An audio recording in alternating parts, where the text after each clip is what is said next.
saat ini aku pengen bandingin nih, kira-kira tempat duduk yang gimana sih yang lebih efisien untuk menerapkan konsep jaga jarak dalam di tempat-tempat duduk umum, yaitu terutama untuk kondisi sekarang adalah masa pandemi corona.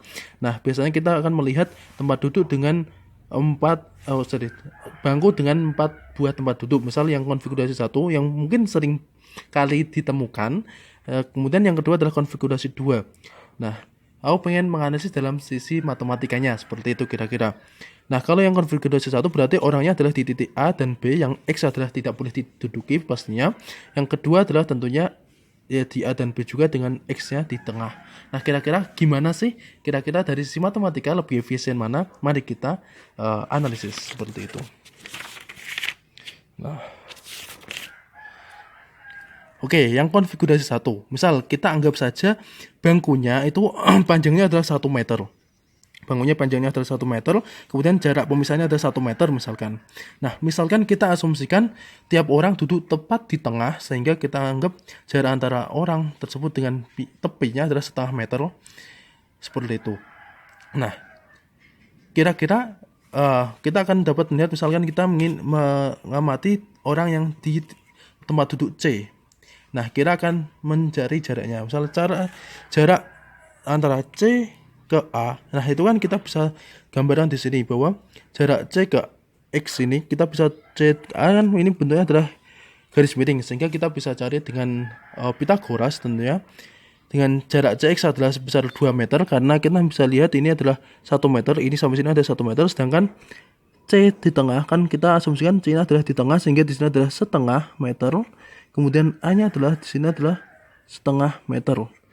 Seperti itu, antara jarak sini dan situ 1/2 meter, sehingga 1/2 tambah 1 tambah 1/2 berarti 2 meter. 2 adalah sekitar akar 5 meter, atau kalau dicari nilainya adalah 2,236 meter. Itu untuk jarak CA. Kemudian antara orang C dan orang A. Kemudian bagaimana dengan jarak antara orang C dan orang D, yaitu ini dan ini. Nah, kira-kira gimana? Dengan cara yang sama kita akan peroleh C dan B, ini dan ini ya. Ini kan hampir sama toh dengan yang A, tentunya kita peroleh juga dengan 2,236 meter, dan jarak CD tentunya sangat mudah 2 meter seperti itu. Sehingga kalau misalkan kita jumlahkan, tentunya kita akan memperoleh bahwa jarak total yang antara orang C terhadap sekelilingnya misalnya adalah sebesar 6,472 meter seperti itu. Nah, bagaimana dengan konfigurasi yang kedua?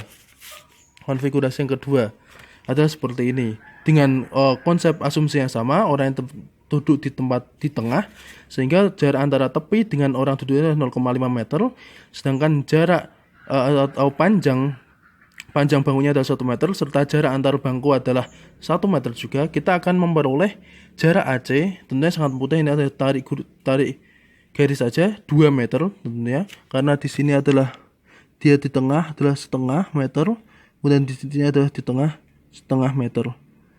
Ini jarak 1/2 meter, ini adalah jarak 1/2 meter. 1 tambah setengah adalah 2 meter. Begitu juga dengan jarak antara kemudian jarak CD ini sangat panjang, yaitu ini aja udah 2 meter kan ya. Kemudian dia di tengah ini ada 1/2 meter, ini dia di tengah ada 1/2 meter, berarti 3 meter. Kemudian jarak BC adalah ini ke sini adalah kita bisa peroleh dari panjang Pitagoras dari CD dengan DB. CD kita peroleh ada 3 meter, sedangkan jarak DB itulah sama dengan jarak CA 2 meter, sehingga kita peroleh jarak BC adalah akar 10 meter atau 3,162 meter. Nah, kalau misalkan kita jumlahkan, tentunya kita akan memperoleh nilai 8,162 meter. Nah, kalau misalkan kita bandingkan, yang konfigurasi 2 adalah jarak kita terhadap yang lain adalah 8,162 meter, sedangkan yang konfigurasi 1 kita cuma 6,472 meter. Sehingga dengan peraturan jaga jarak ini bisa disimpulkan bahwa konfigurasi yang tepat, yang lebih efisien menurut saya, menurut perhitungan matematis ini adalah konfigurasi yang kedua. Kira-kira seperti itu. Terima kasih.